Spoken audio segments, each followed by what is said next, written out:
বুঝেছি, হ্যাঁ অন দেখো তাহলে যে টপিকটা এটা হচ্ছে লিনিয়ার ইনইকুয়ালিটিস। এখন লিনিয়ার ইনইকুয়ালিটিস এর বেসিক তুমি যদি বুঝতে চাও ক্লাস 11 এর তো ইকুয়েশন সম্বন্ধে আমরা সবাই একটু ডিল করছি আগে, ঠিক আছে? ক্লাস তখন ইকুয়েশন পড়ছি, এবার একটু পড়বো ইনইকুয়ালিটি। ইনইকুয়ালিটি একটা রিয়েল লাইফ একটা এক্সাম্পল দিয়ে শর্ট করে আগে এটার অঙ্ক যাবার আগে।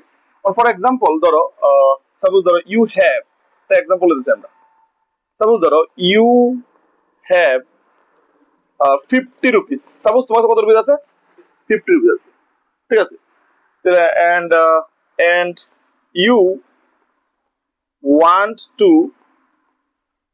buy সাপোজ ধরো পেন্স, তোমার কাছে 50 টাকা আছে, তুমি কিনতে চাও কিতা কিনতে? কলম কিনতে। আচ্ছা, cost of each pen ₹10। তোমার কাছে 50 টাকা আছে, তুমি চাইছো স্যার আমি কলম কিনবো। কলম যে কিনবো, একটা কলমের দাম কত করে দিছি আমি? 10 টাকা করে দিছি। তবে তুমি কটা কলম কিনবা? 5টা। ব্যর্থ কম তো কিনতে পারি। এখানে লজিকটা মানে মেইন কথা হচ্ছে অন এই যে ব্যাপারটা, তুমি যদি তোমার আমি কই যে তোর 50 টাকা তোমার কাছে আছে, 10 টাকা করে তুমি কটা কলম কিনতে পারবা, এই যে ওয়ার্ডটা আমরা ইকুয়েশনের মাধ্যমে লিখতে পারি। কেমনে ইকুয়েশনের মাধ্যমে? দেখো 10 ইনটু 10 মানে তো টাকাটা পার কলমের যে রুপিস আছে, এটার লগে যে আমরা নাম্বার অফ কলম দিয়ে গুণ করে দিই, তাহলে তো আবার টোটাল কষ্ট বেড়ে যাবো।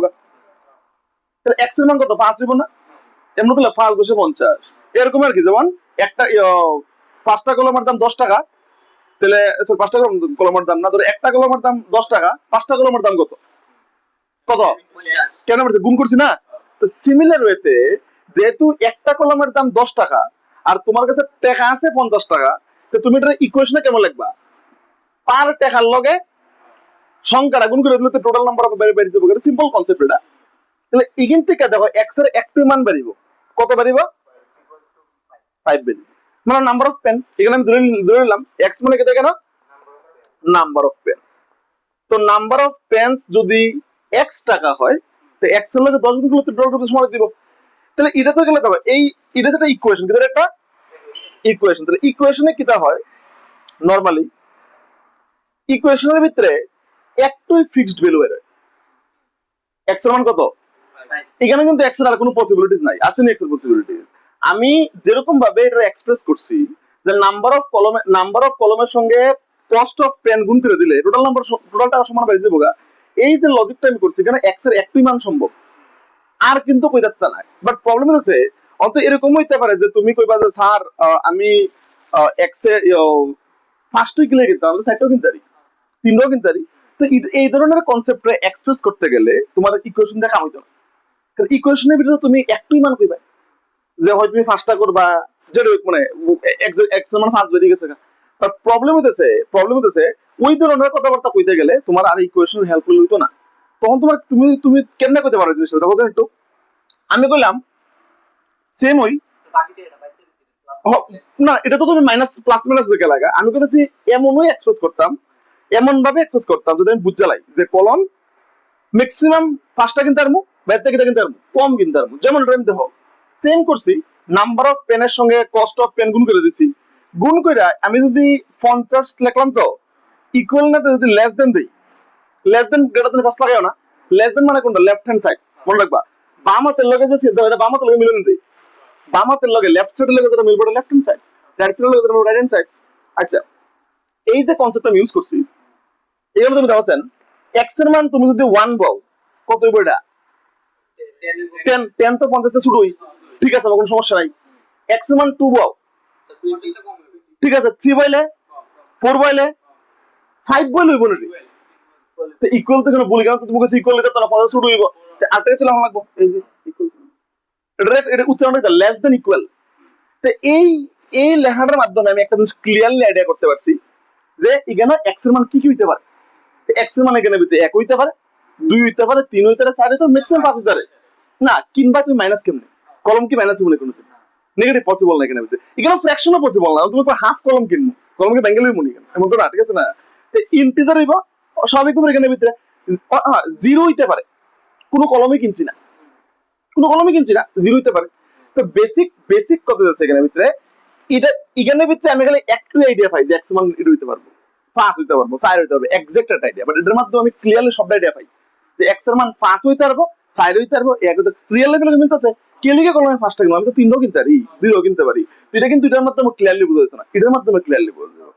তাহলে যে সমস্ত জায়গার ভিতরে আমরা পুরোপুরি ইকুয়ালের সঙ্গে ডিল না কইরা ইকুয়াল সঙ্গে এটার থেকে ছোট হইতে পারে বা এটার থেকে বড় হইতে পারে এই ধরনের কনসেপ্ট নিয়ে যখন ডিসকাস করি তখন ওটার নাম হচ্ছে ইনইকুয়ালিটি। ইকুয়ালিটি নাকি তা ইনইকুয়ালিটি। তাহলে এই ধরনের এক্সপ্রেশন আমরা কমু ইনইকুয়ালিটিস। Inequalities simple, fine. এবার ইনইকুয়ালিটিস এর ভিতরে সিম্বল, আমরা তো ইকুয়েশনের ভিতরে সিম্বল তখন সময় একটু ইজিক্যাল টু, ইনইকুয়ালিটিস সিম্বল অনেক রকম হইতে পারে, লেস দেন হইতে পারে, গ্রেটার দেন হইতে পারে, less than equal to, greater than equal to. যেমন এখানে তুমি যদি দাগটা না দিতাই তাহলে তো বললেন 50 থেকে শুরু হইব, ইকুয়াল টু দিতে তো মানে এক্স মান কোন থেকে 5 দিতে না, ইকুয়াল সিম্বল যদি কে 5 দিতে পারছে, বুঝছো না বুঝছো না? তাহলে আমরা যদি একটু এটা নেক্সট লাইনে যাই, লিখবা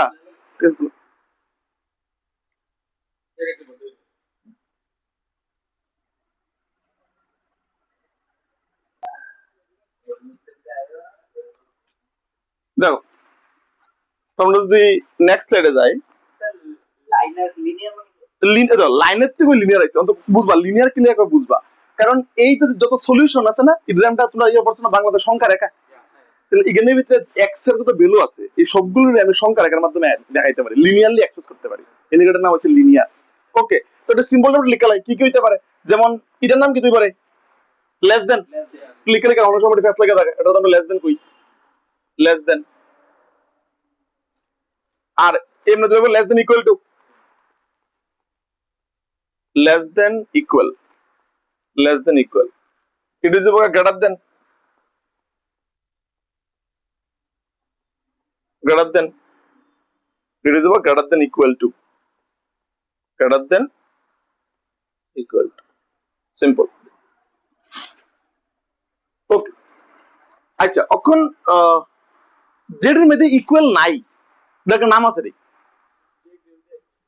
ওই তো এর মধ্যে ইকুয়াল আছে নি, এটার মধ্যে ইকুয়াল আছে নি, জেড এর মধ্যে ইকুয়াল নাই, এটার নাম আছে, এটা কয় স্ট্রিক্ট ইনইকুয়ালিটি। কি দেখো এটা হ্যাঁ স্ট্রিক্ট আর কি, এখানে হইতে বস মানে তুমি এত সমানে দেখতে না, যে জায়গাটার মধ্যে মনে রাখবা সমান চিহ্নটা থাকতো না, ইকুয়াল সিম্বলটা থাকতো না, ওটা হচ্ছে স্ট্রিক্ট ইনইকুয়ালিটি। মনে রেখে দিও স্ট্রিক্ট, স্ট্রিক্ট ইনইকুয়ালিটি।